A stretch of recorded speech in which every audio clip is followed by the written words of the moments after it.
دات 3 القرون هذيك العين هنا ولقيت هذيك العين تم كانت سيدي قاسم كلها كتشري الماء من تما كتهاودوا يبيعوا من هذا. بكم الاخوان، مرحبا بكم في فيديو جديد. حنا اليوم كنتواجدوا في جبل عين بودره هنا في مدينه سيدي قاسم، واحد من اشهر واجمل الجبال اللي كيتمتعوا بواحد الاطلاله اللي جميله على مدينه سيدي قاسم.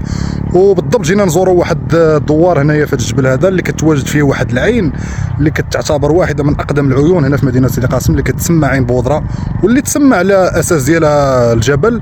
واليوم معنا واحد من الساكنه المحليه ديال دوار العتامنه عين بودره، دوار عين بودره هنا في جبل عين بودره، ولا يحكي لنا بعض القصص علاش تسمات عين بودره بعين بودره.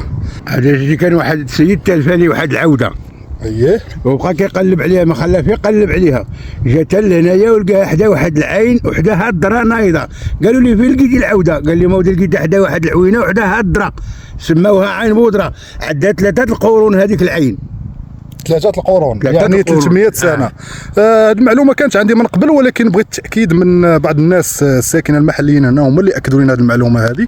واليوم حنا جينا نزوروا جبل عين بودره اللي واحد كتعتبر من اجمل الاطلالات اللي كاينه في مدينه سيدي قاسم كما غادي نوريكم في الفيديو. ومعنا هذا السيد هذا، شكرا على المعلومه بزاف، تحياتي لك. شنو الاسم ديالك؟ عثماني احمد. عثماني احمد، متشرفين. عثماني احمد هو من الساكنه المحليه ديال دوار عين بودره، واللي كيعرف بعض الحكايات او القصص ديال هذه العين هذه اللي غادي نمشيو نزوروها ان شاء الله. انا خلقت هنا ولقيت هذيك العين تم. انا في عمري دابا 64 عام، بارك الله، راني خلقت هنا ولقيت هذيك العين كاينه تما، خارجه من الجبل. تبارك الله. والماء فيها يعني الماء حلو طبيعي، كانت سيدي قاسم كلها كتشري الماء من تما كتهاودوا يبيعوا من هذه العوينه حلو. والحمد لله من بعد هذه الامطار الخير يعني عادت زادت دابا كاع مجهده، دابا زادت دابا مجهده. شكرا لك بزاف، تحياتي لك. انت شتي ديك الدار البيضاء راه فين شتي في ديك الشجره، راه حداها العين. هاد الدار هذه ولا اللي لا راه حداها من اللي راه بيضاء، راه هي الشاشه اللي بين الشجر قبل ما تقطع داك الديور ليه غتلقاها من هنا. تحياتي لك، شكرا لك بزاف، شكرا لك بزاف. كما سمعتوا هذا واحد من الساكنه ديال دوار جبل عين بودره واللي كتواجد فيه العوينه اللي ان شاء الله غادي نمشيو نزوروها دابا. وخليكم معنا في الفيديو وتمتعوا معنا بهذه الاطلاله الساحره وهذه المناظر اللي كيطل عليها جبل عين بودره على مدينه سيدي قاسم وعلى السهول كما غادي نوريكم في الفيديو. غادي نحاولوا نحترموا الخصوصيه ديال الدوار، كما كتعرفوا الناس ديال الباديه ناس محافظين، غادي نحاولوا نحترموا الحرمه ديالهم الا اللي بغى يبان معنا.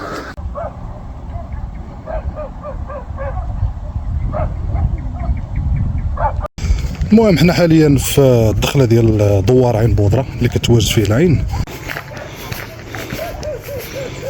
مازال انا في الطريق ديالي لهاد العين القديمه اللي عندها 3 ديال القرون، مازال ما وصلتش ليها. كما كتشوفوا راني عرقان، راني خرجت ندير السبور، وقلت في نفس الوقت لما لا نصوروا ونهضروا على هاد العوينه هذه التاريخيه اللي كاينه في جبل عين بودره.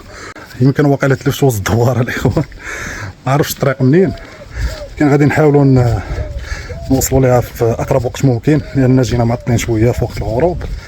ساعه وانا مازال كنقلب على العوينه، مازال ما لقيتهاش صراحه.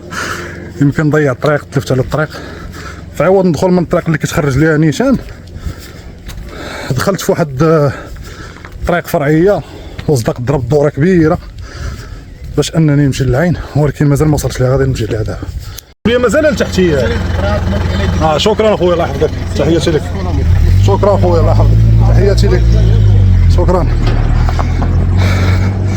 انا خليتها ورايا ورا ظهري ومشيت في اتجاه غلط، ولكن دابا واحد الساكنه ديال الدوار نعت لينا النعت صحيح، وغادي نمشيو نحاولوا ما امكن نوصلوا مازال الضوء.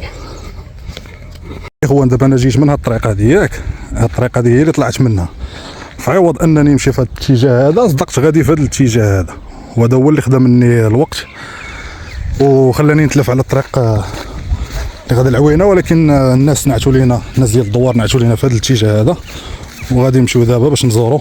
الله اعلم انني لقيت العوينه الاخوان، ما نعرف واش هي ولا ماشي هي. المهم غادي نمشي للاتجاه دابا ديالها في كاينه. واخيرا استطعنا اننا نوصلوا لعين بودره، العين التاريخيه هنا في مدينه سيدي قاسم اللي عندها اكثر من 3 قرون، يعني اكثر من 300 سنه. وهاد العين هذه خارجه من جبل عين بودره كما كتشوفوا تبارك الله ما شاء الله. واحد الماء اللي صراحه ماء زوين، وغادي نذوقوه دابا وغادي نردو عليكم الاخبار.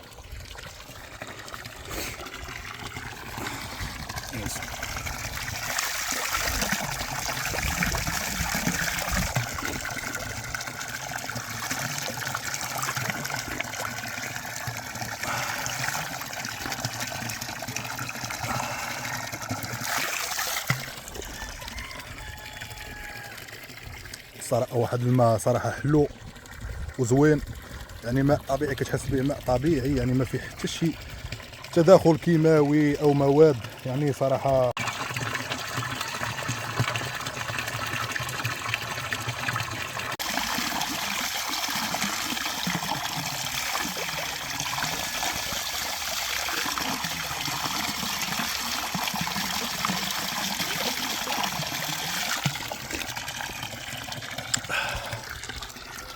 كما شفتوا الاخوان. حنا كنتواجدوا حاليا في جبل عين بودره، وبالضبط في العوينه ديال عين بودره اللي عندها 3 ديال القرون. كيف ما قلت لكم هذه هي العوينه، والناس اللي بغاو يجيو من مدينه سيدي قاسم يبغوا يجوا يشربوا منها. صراحه الماء ديالها صراحه طبيعي 100%، وواحد الجمال وواحد الطبيعه هنايا وواحد الجو صراحه ما نقولش لكم كيفاش داير. صراحه واحد من اجمل الاماكن اللي كاينه هنايا في مدينه سيدي قاسم، اللي فيها الطبيعه وكيتمتع بواحد الجو اللي صراحه زوين ويستحق الزياره. صراحه هذا المكان هذا يستحق الزياره، خصوصا ان كنظن انهم غادي يتقادوا الطرقان والطريق ديال الدوار اللي كاينه هنايا، والطريق اللي كتطلع للدوار كنظن انها غادي تقاد كامله، وان شاء الله غادي يكون سهل على ان الناس يجيو يزوروها مره هنايا. هاد العوينه هذه عين بودره.